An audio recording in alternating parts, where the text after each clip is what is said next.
Everyone saw the headlines, but no one sees the big picture. Ripple just dropped over $1 billion this week on treasury software and locked down a major African bank for crypto custody. But here's the thing, these aren't random moves. They plug directly into Ripple's earlier acquisitions. And together, they form a complete global financial system without anyone noticing. But they're missing just one piece. They only need one more piece to complete this, and they are almost there. So why am I getting so worked up about this? So at FinTech 2025, Brad Garlinghouse, CEO of Ripple, announced that his company was going to continue to aggressively expand with acquisitions and mergers and partnerships. The next day, they announced a partnership with Absa Bank in Africa, one of the fastest growing financial corridors in the world. Okay. The day after that, they announced the GTreasury acquisition. So Ripple now controls the corporate treasury dashboard used by Fortune 500 CFOs to move and manage liquidity. And then they announced they're going to do a $1 billion XRP Treasury Fund themselves, where Ripple is preparing to own the assets flowing through its own rails, not just process them. So they are buying back an additional $1 billion worth of XRP, forming a SPAC, much like MicroStrategies. These are massive things. If you connect all these pieces with their earlier acquisitions, it makes this thing explosive. Hang on a second, we're getting into it now. So we just covered the aggressive expansion that's happened in the last 2 days, or at least that they've announced in the last 2 days, since they said they were going to continue to aggressively expand. Let's put it together with what they have already done this year. You have, if you've been watching, you have Inroad, a prime brokerage. You have Rail, a tokenized stablecoin infrastructure processing 10% of all business-to-business stablecoin transactions. You have Thunes for bank connectivity.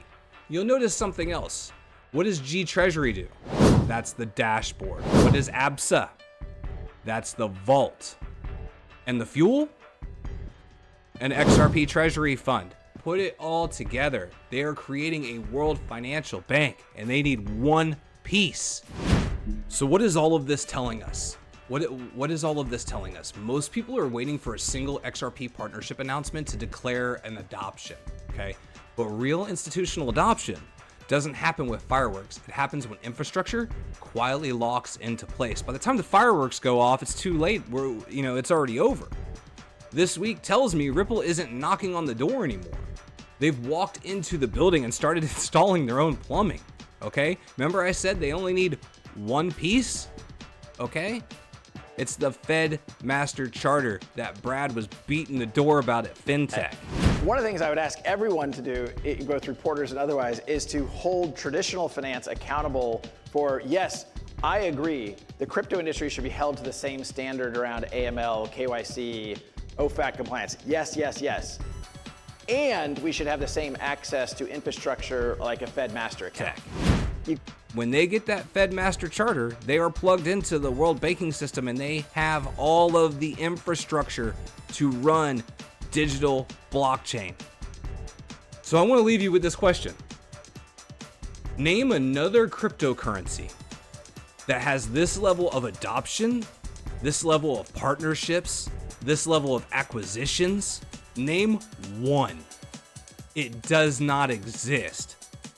XRP is the ledger. XRP is the adoption, and they are growing faster than anyone can even pay attention to behind the scenes. They have plugged into every single part of the world banking system. And when they get that Fed Master Charter, it is game over. They're tired of waiting for the ETFs, so they're going to buy $1 billion of their XRP back. They're like, fine, you don't want to buy it? We will. We know it's going to be valuable because they are in everything.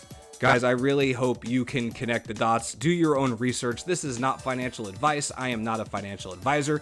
Investment in the risk of cryptocurrencies and securities comes with the risk of loss. You should do your own research and consult a financial advisor before making any investments.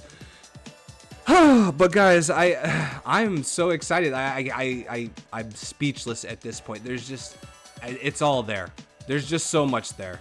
And I hope you guys are as excited as I am. I appreciate you. Like, subscribe, comment, let me know what you think. I appreciate you all. Later.